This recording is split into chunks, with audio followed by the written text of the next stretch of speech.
రంగారెడ్డి జిల్లా Chevella traffic CI రెచ్చిపోయాడు. సామాన్యులపై తన ప్రతాపం చూపించాడు. చేవెళ్ల మండల కేంద్రంలో 3 రోజుల క్రితం చేపట్టిన డ్రంక్ అండ్ డ్రైవ్లో పట్టుబడ్డ వ్యక్తులపై చేవెళ్ల ట్రాఫిక్ సీఐ వెంకటేశం తన ప్రతాపం చూపాడు.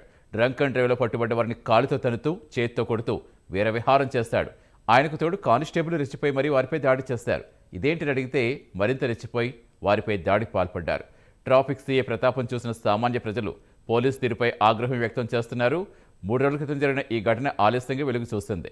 ట్రాఫిక్ సీఐ దాడి చేసిన దృశ్యాలు కొందరు యువకులు సెల్ ఫోన్లలో రికార్డ్ చేయడంతో దాడి ఘటన వెలుగు చూస్తుంది. యువకులపై దాడి చేసిన ట్రాఫిక్ సీఐ వెంకటేశంపై చర్యలు తీసుకోవాలని కోరుతున్నారు.